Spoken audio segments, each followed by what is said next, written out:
if it's overbearing. Yeah. People have already had some gun shyness about hexproof. Hollow Fountain untapped. This is a favorite hoplite. Erik going to play a Temple of Abandon. Take a look at the top card. That card looks like it's going to be moving to the bottom, and it is. So Canavan going to untap here. It's time to make that into a real creature. And it looks like he has a God's Willing and some stuff to do, so this might be able to do some real work. I believe that is a Trait Doctrine. I believe. It's been a little while since I've seen that card. So here's a trigger, and then Trait Doctrine is going to cipher. Wow. So yeah, basically what this is you know a bit of combo deck. Oh yeah, now we are going off. And of course, God's Willing is going to allow him to protect that. And there is the Trait Doctrine. So change the text of target permanent by replacing all instances of one color with another or one basic land type until end of turn. Basically, a lot of that text is irrelevant. It's just the fact that you get to target your guy over and over and over again. Yeah. For heroic. Although I'm sure Hatch has all number of stories about this thing. Yeah, of course he does. Greg always going deep. Here's a Courser of Crufix. Top card is going to be a copy of Xenagos the Reveler. See if Erik has a land to play here, if he needed the top card to be a land. Looks like he has another copy of Temple of Abandon. But that favorite hoplite right now is getting big. I mean, it's a 4/5. Yeah. And it's going to be a 5/6. I mean, this is outside of Mortar's range, like now. And I think Chris has multiple copies of God's Willing in his hand, too. Make it safe. Blood Crypt's going to be the top card. Xenagos to go to the bottom from the scry. Chris will take a draw here. He's tapping some mana in the main phase. This is a hidden string, so tap that down. Target this. Erik's going to take a look. We'll do the same. Look at the Cypher deck going to work. And who said Demir got the short end of the stick? Yeah, what were you even talking about? You may tap or untap target permanent, and then you can do it again? Oh, my God. I don't mind if I do. Give you the business. In we go. Now you get the Cypher. Now we get to do it again. Yep. And now with just God's Willing at the ready, that thing is huge. And God's Willing can actually push things through. So this is going to target, yep. And now it's going to untap. Okay. So that's a 7/8. Ultimate price, the top card here for Smith. He's going to play a Mutavault and gain a life. Here comes some mana. There's a Stormbreath Dragon. And one would think that could hold the fort, but I don't think that's actually the case. Due to Chris having, as you said, multiple copies of God's Willing in hand. Well, the issue now is he needs to use one this turn to push through the Stormbreath Dragon in theory. And then he needs to save another one for the ultimate price in hand. So it's a little more complicated than that. Before he draws, we're going to trigger this. Going to make that a little bit bigger. You have to imagine Pro Red will be the choice. As there is God's Willing to give protection and let you scry. You get select red to be able to push through the Stormbreath Dragon and maybe force the block here from the Courser. But can he push through the last points of damage? Because he does have another copy of God's Willing in hand, so he may have some interest in casting that to keep forcing through damage, but that's not the case here. So there's just a simple block. Yeah. No ciphering will take place, and Chris is just going to have to pass the turn back.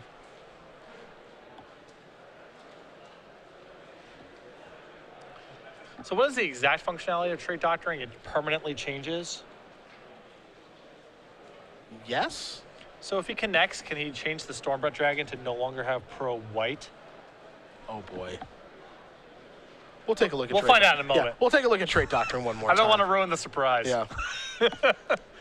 Here's an ultimate price on the upkeep. So yeah, change the text. There's the God's Willing going to take care of the ultimate price. Pro Black is what's going to happen now. There will be a scry here in just a moment. But change the text of target permanent by replacing all instances of one color word with another or one basic land type of another. So yeah, if this gets through, he can change the protection from white on there to protection from whatever. Now here's an Ordeal of Thassa.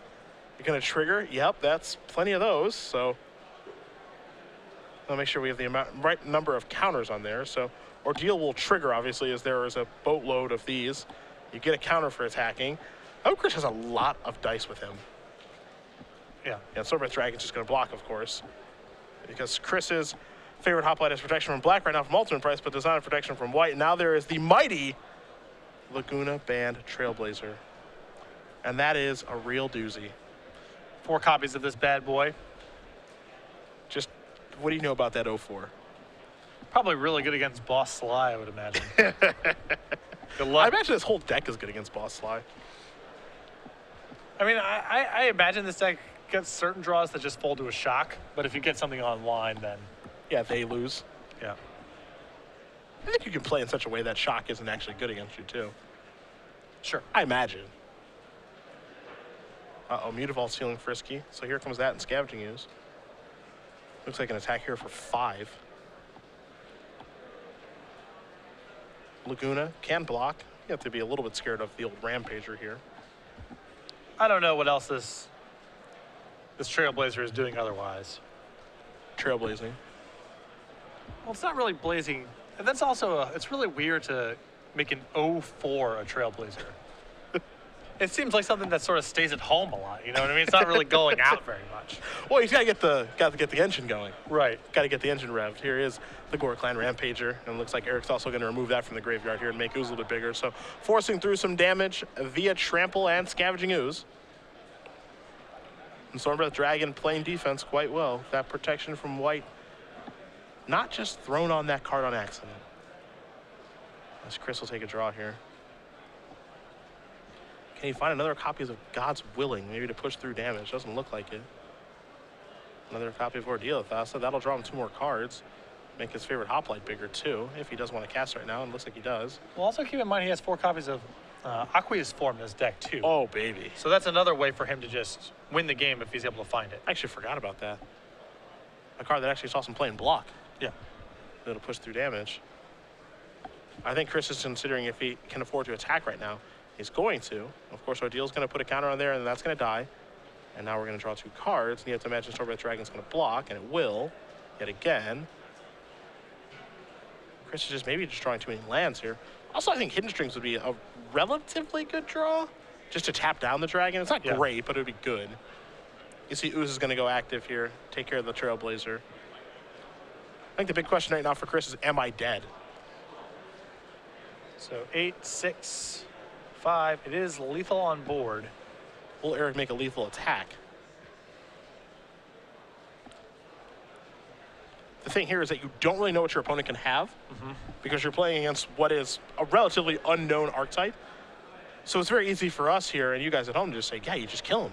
But he can have anything. Yeah, this is one of the upsides of playing a deck like Blue-White Heroic is your opponent's just working with incomplete information. It's got lethal, but can he pull the trigger? And Ooze right now is sitting at a 5/5. Dragon will make it 9. Eldritch will make it 10. Mutavault can make it 12. There could also be a Monstrosity activation as well. I think there are a lot of different ways for Smith to kill him this turn, but he has to tread pretty carefully here. Yeah, I mean, he can, if he attacks and anything goes wrong, he dies. Yeah. So that's dangerous stuff. And you can see right now, the former Invitational champion is bewildered, doesn't know what to do. Yeah. One thing about Trait Doctoring is it's in fact it looks like they only last until end of turn. Oh, okay. So it's not a long-term solution. That's too bad. I guess that would make the card too good. Maybe, maybe not. So the dragon looks like it's coming out of the red zone here. And you see Erik feels pretty uneasy about this situation right now. God's Willing looks like it was the draw. So here comes an island.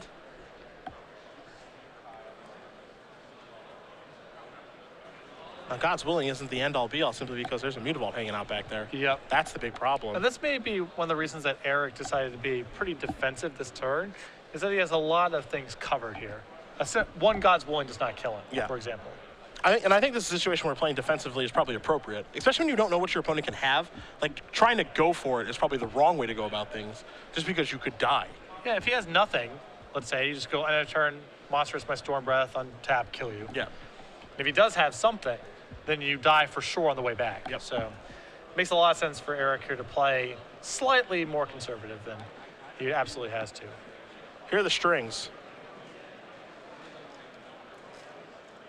And they are rather hidden. And there's some tapping and some untapping of things here. Okay. Looks like Smith is going to add a green mana with Elvish Mystic in preparation for Scavenging Ooze. You know, I do not believe there's anything to remove right now. Yeah, it looks empty. And so now Chris could attack. That's a 12. That's a 13 power creature. But even that's not enough at this point.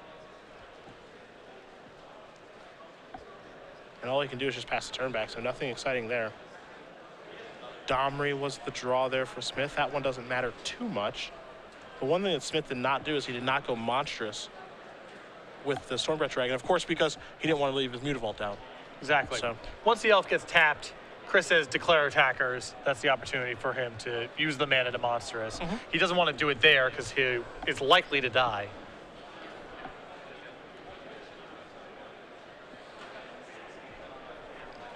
Smith still treading pretty carefully here. This is 3 mana. Looks like he will deploy the Planeswalker. So in that comes, this elevator is probably going up, and it is. Take a look. Top card Sylvan Caryatid. That'll get added to the hand. You see his other cards in Smith's hand right now are Mizzium Mortars and Golgari Charm, which don't do anything. The Golgari Charm does give him protection against Aqueous Form. Ooh. So that is kind of a big deal. Hello. So long as Erik leaves that black mana up, that is important right now. Good old Aqueous Form. Because if he taps out, or if he taps for this Sylvan Caryatid, then Aqueous Form plus God's Willing kills him, I believe. Would it surprise you right now if he just played like Elvish, if he used Elvish Mystic and Blood Crypt to play this? This could get ugly. Oh no. He's tapping the black. He's got God's Willing covered, but if Aqueous Form comes rolling off, I think you're right. I think it'll be a game over.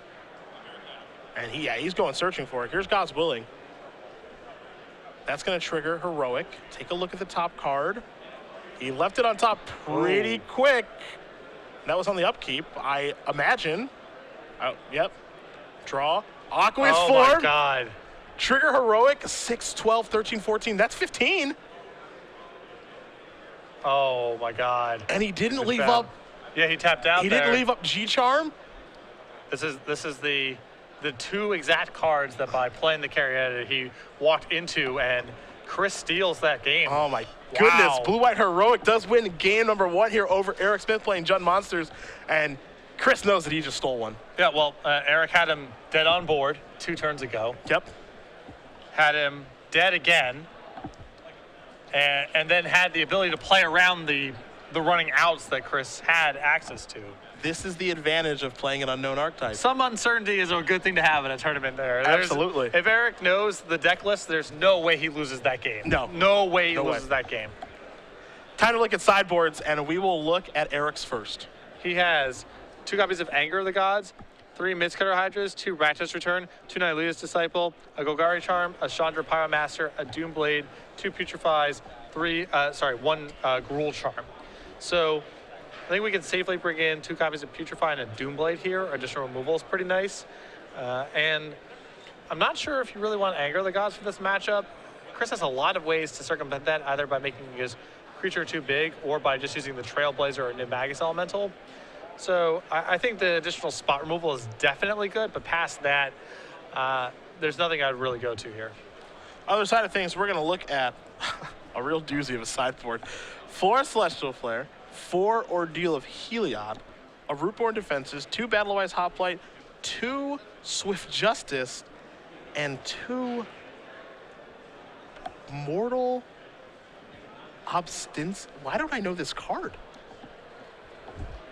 Do you know this card? Not off the top of my head, no. Oh my goodness, I am currently embarrassed. Mortal Obstinacy. Let me make sure I know what this is. Obstinacy, I believe, is the pronunciation. I don't know words. I don't know what this card does. We're going to the tape. We are certainly going to the tape from Journey to Nyx. Relatively new. Enchanted creature gets +1/+1. When an enchanted creature deals combat damage to a player, you may sacrifice this. If you do, destroy target enchantment. Okay. Sure. Sure. What's that for? I wouldn't even want, I would, in a broad sense, I would assume enchantments, but I don't really want to speculate on the actual. Well, I guess I'll be the one who looks like an idiot here. That's fine. It is for an enchantment strategy. It is certainly there to kill something. Not quite sure what, but you know what that means. It means someone's going to head into the sideboard here. Yeah. In just a moment. That's where Chris is probably headed after this match, win or loss. So do you like any of these cards in this matchup? I'm not really. Maybe you want more. Maybe you want more threats like Battlewise Hoplite. Sure. Because I'm not really all that impressed by like Laguna, Bond, Trailblazer. Additionally, Battlewise Hoplite is a multicolor creature, and you know your opponent has ultimate price, so that could be a place to go. I think that's really about it, though. So see how he does sideboard. While I do wait for these players to finish up, we're going to take a look at our Season 3 schedule here really quickly. Because it's already underway, obviously. We've already done Vegas, we've done Portland, and we're here in Worcester, but we've got some more dates to cover after that. Yep, we're going to be going to Baltimore. I'm going to be off for that show. You're going to be doing it with OSIP. Can't wait. Cannot wait. Modern Premier IQs, and I'm going to a Paramore concert on Friday. Boom. Exciting stuff. And then down the list here, KC, and all me and you for KC, Dallas, and Syracuse, 3 weekends in a row. I'm getting tired of that. Then after Syracuse, we're off. Gen Con's that weekend in Indianapolis. Star City has a large dealer presence there. So we're going to be there with no event. And then DC, Jerry T. His debut. His debut. That should be fun. Of course. Go easy on him. I'll try. There's no guarantee. You know, his restriction with working at Wizards of the Coast allows him, or doesn't allow him, I should say, to play for a month after a set comes out. So it kind of lines up unfavorably for him, but favorably from a coverage aspect. And Jerry's like, I need things to do. Can I come in the booth? And hey, yeah, you can come in the booth. Yeah, this is exciting stuff. Yeah, let's bring him in. It should be fun there in DC as we work our way through the rest of the schedule here. Last but certainly not least, you, me, and Matthias in Somerset for the Invitational. Look at the smile on your face. Every time we go to Jersey, you are just pleased as punch. We got a lot of trips this year. It's been really nice. Really do. I'm so glad we're going to Ohio as much as Jersey. Open Series. There's an Open Series, and now there's an Open Series that got added to the schedule. Yeah. And an Invitational. Yep. And a Grand Prix. Yeah. And we've gone to Columbus twice. What's it going to take for us to go to Cleveland? How about Cleveland? The thing is, can I see my parents once? New Jersey, like there might be other spots in Ohio that are more convenient for Star City for a variety of reasons than Cleveland. It's not about and there's a lot of places in Ohio to choose from. It's not about convenience. It's about my happiness. And I would like to go to Cleveland for a tournament again. Well, thankfully, we got to go to Cleveland last year. And you know what? It was great. You know why? Because it was in Cleveland. You got to touch that. You got to, hit up that in contract negotiations. Renegotiations. Again. I demand 4 events in Cleveland next year. 1 Invitational, 1 Grand Prix, 2 Open Series events. Or I'm out of here. That's it. Do you think I'm being a little, maybe too much?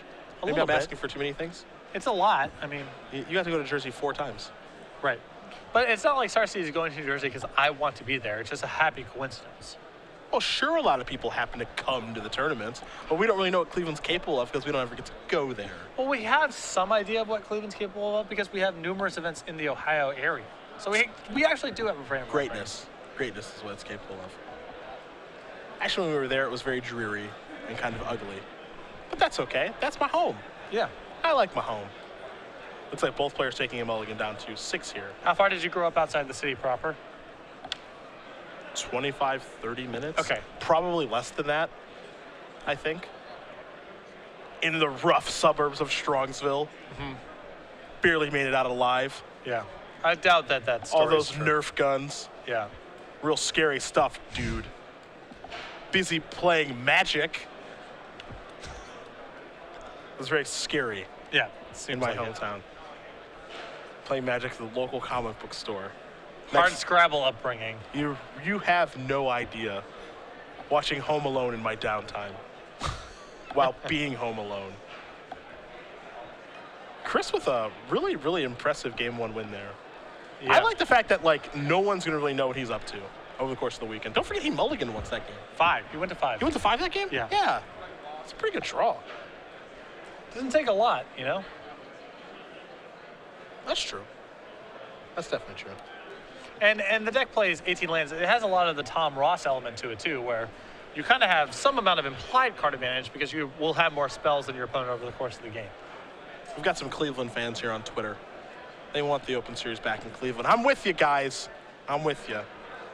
Negotiations. Yeah, you're going to have to, you're going to have to bring that up at the end of the year. That's the way these things get settled.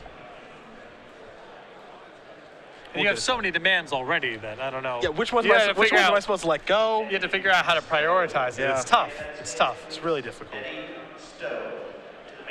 How badly do I want to go to Cleveland versus New Orleans or other places? San Diego. Wouldn't hate that. Wouldn't hate that.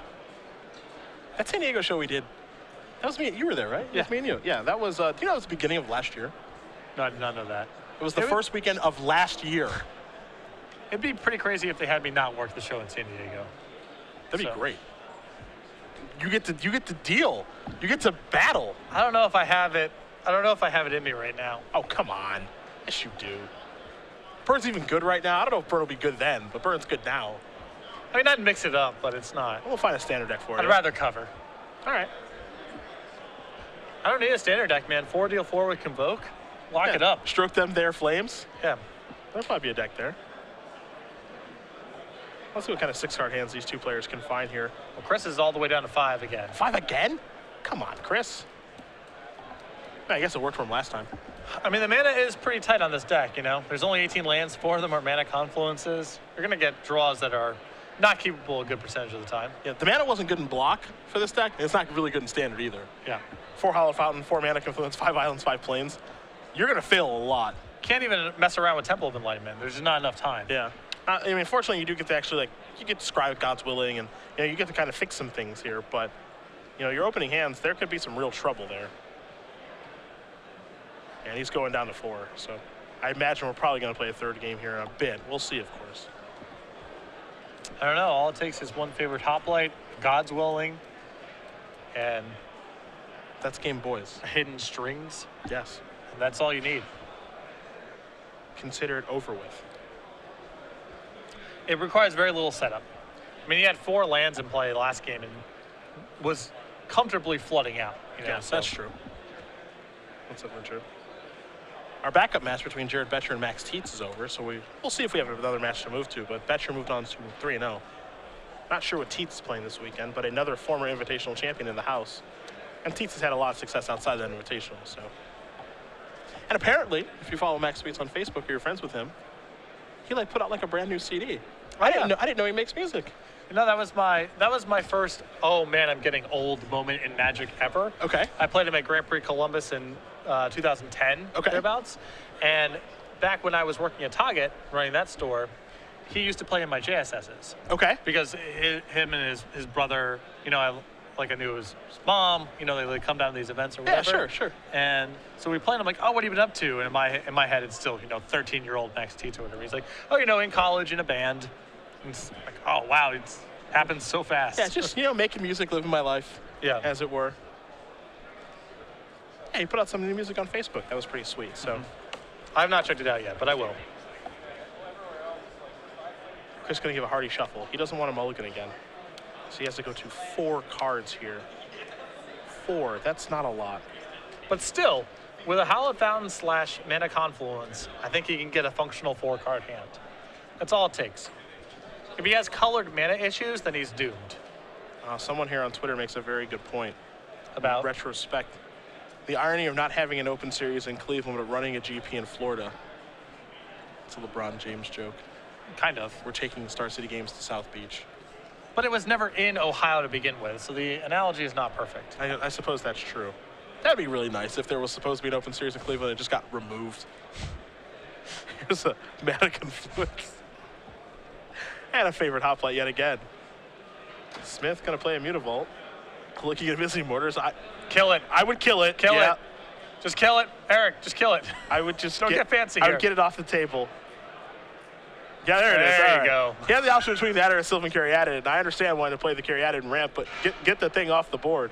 He may not. If you let him untap, it might be out of Mortar's range next turn. So just. There is a Caryatid. Or heck, there could even just be a God's Willing, you know? And you just never get the opportunity to kill the stupid thing. Here's an island, just pass the turn back. And Chris is really flooding out. His hand is 2 more lands in Ordeal of Thassa, so. Pulakronos in the house. Smith will pass the turn back. Another land here for Canavan. All you can do is pass the turn back. So this looks like it might be a really short one here. Yep. Because Mutavault's going to come into the red zone along with Pulakronos. An attack for 7 is going to put Chris down to 12. Couple of 1s there in Elvish Mystics, and Erik will pass the turn back. Pretty rough when the blue-white heroic deck has no board and is holding up Cryptic Command mana. Not a good spot. Not the best spot, no. No. Blood Crypt maybe going to come untapped here. They'll come into play tap. Mutavault's going to fire up. Here's an attack for 5, 6, 7, 8, 9. Will Smith go for the W with Gorkline Rampager? He will try. 6 and 5 is 11, 12, 13. And just like that, we're moving on to a third game between the two. I didn't think it would take too long. No, it did not. No, the opponent mulligans to 4 with the heroic combo deck. And also, his deck has 18 lands, and he had 6 of them or something that game. It's quite a few of them. So, not really, not too fair of a sample of what the blue-white heroic deck is capable of in that game. Now, we did take a look at Season 3, so we'll take a look at Season 4 so we can see some more dates where Cleveland is not on there and New Jersey is. Yeah. That really brings excitement. St. Louis, Atlanta, Indy, and Orlando. And of course, with that Indy date, we're also in Edison that weekend as well. So that's important to note. The coverage will actually be over in Edison, but we'll have 2 opens on that weekend of September 27th and 28th. New ground, and we're very excited about it. Of course, Jerry will be doing an event in Atlanta with Matthias on the 13th and 14th, so definitely something to watch out there for. In Orlando, of course, we're going to be talking about that a lot this weekend. And all the weekends leading up to October 3rd through the 5th, me, you, and Matthias doing coverage of the Grand Prix. We talked a little bit about some of the stuff that's going on in Orlando. We showed the commercial, of course, and we just really have scratched the surface. Over the course of the weekend, we're going to be going into some greater detail about what's going on in this event. It's going to be a lot of fun. It is going to be a very, very fun Grand Prix. So take a look at our next page of events here. Worcester will be back here the 18th and 19th, and Minneapolis will be at. I've been in Minnie for like 3 years. That's one of my favorite cities. Oakland, which was a lot of fun the last time we were there. And then we'll go to Columbus, which is close. How far is that from Cleveland? From where I grew up, an hour and 45 minutes. Close enough. I will probably see my parents that week. All right, that's good. So that works for me. Yeah. And then we'll round it out with a couple more dates here. Grand Prix, New Jersey. That one's going to be huge. We just posted Brainstorm play mat. Yep. That's going to be a big deal. I think people may want that. That's going to be a desired play mat. Me, you, and Matthias will be doing the coverage there. Then Richmond will be the follow-up. Then Atlanta and Portland. I do know for Grand Prix, New Jersey, and the Open Series in Richmond, some Europeans are already buying flights for the tournament, which doesn't surprise me. And they said, I'm going to be going to Jersey, going to do the Open Series in Richmond, and then fly home. Yeah, this is going to be, I think that Grand Prix has some record-shattering potential. I think it's going to be awesome. Yeah. There are a lot of sweet things in the works. I think you guys are going to be really, really excited about that. Then we'll finish it up with just a couple more dates here. Seattle, I'll be doing coverage with you and Patrick Chapin, be able to drive to that, and then we'll have to fly to Roanoke for our Players' Championship at the end of the year. Me, you, and Matthias will take care of that as well. My first time seeing the corporate digs. I'm very excited about going out to Roanoke. And But we're not going to let you in. 16 players for 50 grand. It's going to be the cream of the crop. I think it's going to be a great tournament. We'll let you look at Star City, but we're not going to let you in the building. Okay. It's in the contract. Okay. So, and it's cold in the winter, so get a good look. Oh, that's right. We're going to be there in December. Right. And just like that, after that tournament's over, we crown our Players' Championship winner, and then it'll be Christmas. You going to Jersey for Christmas? I might just drive from Roanoke. I might rent a car and just drive from Roanoke to Jersey. Yeah? We'll see. I'm flying back home to see the parental units. Looks like Chris might have a keepable 7. No. I don't believe it. Is it Eric's time to mulligan? If Chris keeps 7, that's it. Has a Hallowed Fountain too. I mean, this is... And a wonder. Uh-oh, Niv Mag. Oh, there it is. Multicolored creature, ultimate price. Not going to get the job done here. Temple of Abandon, the card that Smith is looking at. And a very good chance that Mortars is not going to done very soon. Oh, yeah. Let's see what Chris can do on turn number 2 here. Here's a copy of Mana Confluence. This is a trait doctoring. Oh. Cypher plus Niv Magus Elemental, for those of you who are unaware. Ever heard of it? Yeah. Eat the copy. Make it a 3/4, pass the turn back, presumably with God's Willing available. He has a Mizium skin. Oof. Ooh. Even better. Oh, yeah. Oh, Mizium Mortars, huh? That's adorable. Chris is going to tap a mana here. He's going to take 1. I think he just eats Mizium Skin, right? Yeah, this is... well, he's got to figure out what spell he wants to eat, which one he wants to keep left over. But sure. It's going to be some Pac-Man stuff this turn. He's just chomping this. So there's into Johnny's presence, and he's just going to eat that. So that's going to make this into a 4/5. Or no, that's a 1, 2, 3, 4. That's a 5. Jeez. Oh yeah. This thing doesn't mess around. No, it does not. There's a favorite hoplite. In we go. Trait Doctrine go trigger. We're probably going to hound that. Yep. 2 more counters. Oh, see what we do? We target and then we eat. Oh my goodness. We target with Heroic, and then we eat it. Sylvan Carry added, huh? Now here's Temple of Vanna. Eric's going to get the scry. Chris is doing his thing right now. Man, you do not want this guy keeping 7. I'll tell you what. No, you don't. Not sure what Chris drew that turn. Maybe been a copy of Hidden Strings, I think.